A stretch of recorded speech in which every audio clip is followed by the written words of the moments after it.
एक गरीब किसान की दर्द भरी कहानी। जून का महीना था। चिलचिलाती धूप में अशोक अपने मन में बड़बड़ाता हुआ जा रहा था। धूप इतनी तेज थी कि जमीन भी आग सी तप रही थी। वो लंबे पगों से आगे बढ़ता जा रहा था। उसको अपनी नहीं बल्कि अपने खेतों की बहुत ज्यादा फिक्र थी। जंगली जानवरों के झुंड खेतों में आते थे और कुछ ही मिनटों में खेत को नहस तहस कर देते थे। अशोक के खेत में इस साल बहुत ही अच्छी तरबूजे की फसल लगी थी, जिसे देखकर उसकी जान में जान आती थी। उसके पास पैसा नहीं था, लेकिन उसने गांव के ही एक जमींदार से पैसा उधार लिया हुआ था, जिस पर जमींदार का ब्याज बहुत तेजी से बढ़ रहा था। अशोक मन ही मन में सोच रहा था, इस बार तरबूजे बेचकर जमींदार का सारा कर्ज चुकाऊंगा और इसके बाद अपनी बीबी के लिए एक अच्छी सी साड़ी और अपने लिए एक कुर्ता खरीद लूंगा। बच्चों के पास भी कपड़े नहीं है, उन्हें भी कुछ न कुछ देना पड़ेगा। आगे सर्दी भी आने वाली है, जिसके लिए रजाई और कंबल भी लेना पड़ेगा। वो यही सब अपने मन में बड़बड़ाते हुए खेतों की तरफ रहा। अशोक अपने मन में सपने देखता हुआ अपने खेतों की ओर बढ़ता चला जा रहा था। खेत के पास पहुंचते ही अशोक गदगद हो गया। खेत में बहुत अच्छी तरबूजे की फसल थी। वह हर समय खेत में ही आते जाते रहता था, क्योंकि अगर धोखे से भी जानवर आ गया तो उसका पूरा का पूरा खेत कुछ ही समय में खत्म हो जाएगा और उसके सपने मिट्टी में मिल जाएगी। इसलिए अशोक दिन में और रात में पूरा समय खेत में ही गुजारता था।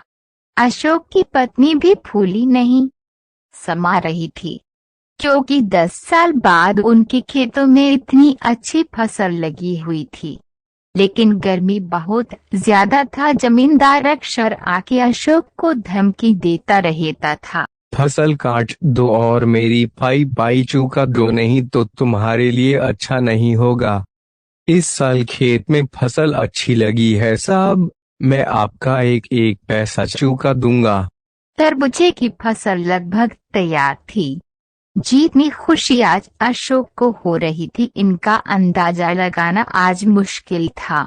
वह मन ही मन में खुशी से झूम रहा था, लेकिन उसको पता था कि अगर जरा सी भी हमसे चूक हुई तो मेरा सब कुछ नष्ट हो जाएगा। रात में भी वह जरा सी आहट से भी उठ के बैठ जाता, अपने खेत में इधर उधर देखता और आकर फिर से सो जाता। उसकी नींद कभी पूरी नहीं हो पाती थी। उसके सपने में भी खेतों की याद बनी रहती थी। 3 दिन बाद अब तरबूजे की फसल को कटाई करके शहर भेजने वाला था। अशोक और उसकी पत्नी बहुत खुश थे। उन्हें पता था कि अब हमारा भी अच्छा समय शुरू होने वाला था। हम सब भी अच्छे कपड़े पहनेंगे, हमारे पास भी रजाई और गुदगुदे गद्दे होंगे, ताकि सर्दी में पूरी रात ठिठुर ठिठुर कर ना गुजारनी पड़े। अशोक और उसकी पत्नी ने हजारों सपने अपने मन में सजा के बैठे थे, क्योंकि फसल इतनी जो अच्छी थी। अशोक की फसल देखकर पड़ोसियों को भी जलन हो रही थी। अशोक ने अपने पूरे खून पसीना लगाकर फसल तैयार की थी। 4 बीघे की फसल गांव में किसी ने पहली बार की थी, और इतनी अच्छी फसल शायद आसपास के गांव में कई साल बाद अशोक ने की थी। खेत में तरबूजे चमक रहे थे। इस साल तरबूजे की कीमत भी बहुत अच्छा था, इसलिए अशोक सोच रहा था कि उसका सारा कर्ज चुकता हो जाएगा और बहुत सारे रुपए भी बच जाएंगे। अगले दिन अशोक सुबह जगा और हालांकि रात वह सो नहीं पाया था, रात भर जानवरों को भगता रहा, मगर सुबह जब उसने अपनी फसल को देखा तो एकदम से उसकी खुशी से उनका चेहरा एकदम लाल हो गया। उसकी पत्नी खाने का लेके खेत में आई और अशोक को खाना खिलाया। और उसके बाद अशोक आराम करने लगा। अशोक की पत्नी खाना देकर चली गई। अशोक खेत में एक छोटी सी लकड़ी की झोपड़ी बनाकर रहता था।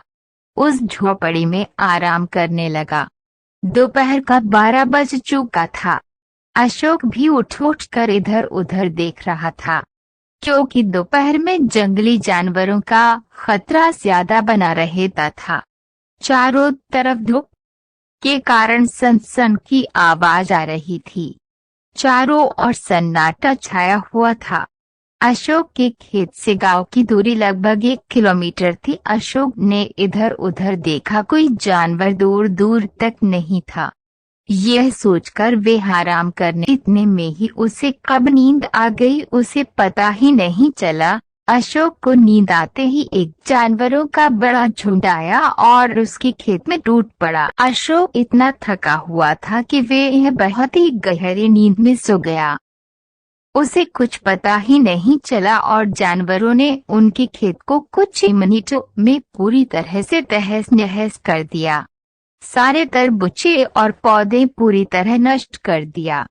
अशोक नींद में सपने देख रहा था। जानवरों ने पूरा का पूरा खेत साफ कर दिया था। दोपहर को 3 बजे के आसपास जब अशोक की पत्नी खेत में आई, तब खेत में उस समय सिर्फ 2 ही जानवर घूम रहे थे। बाकी खेत पूरी तरह से साफ हो गया था। उसमें एक भी तरबूजा नहीं बचा था। अशोक की पत्नी दौड़ती हुई गई जहां अशोक सोया हुआ था। उसने अशोक को जगाया और जब अशोक उठकर अपने खेत की तरफ देखा तो उसका पूरा रंग ही उड़ गया। वह वहीं पर अपना माथा पटकने लगा। उसके सारे सपने बस थोड़ी ही देर में चकनाचूर हो गए। अब वह सोच रहा था, जमींदार का कर्ज कैसे चुकाऊंगा। अशोक की पत्नी बेहोश होकर वहीं ही गिर गई। अशोक को भी होश नहीं था। उनको भारी आघात लगा हुआ था। वह बहुत बड़ा आदमी बनने का सपना नहीं देख रहा था। वह सिर्फ अपना घर सुधारने के बारे में सोच रहा था। लेकिन अब उसके सारे सपने पूरी तरह से टूट गए थे। अशोक और उसकी पत्नी की आंखें खेत को देखकर पथरा सी हो गई थी। खेत में चल रहे 2 जानवर भी अब जा रहे थे। शायद उनका भी पेट भर गया था। खेत में ऐसा कुछ भी नहीं बचा था कि उसे जानवर भी खा सके। अशोक ने आसमान की तरफ देखा और फिर वहीं गिरकर बेहोश हो गया। कहानी अच्छी लगी तो वीडियो को लाइक, शेयर और चैनल को सब्सक्राइब करें।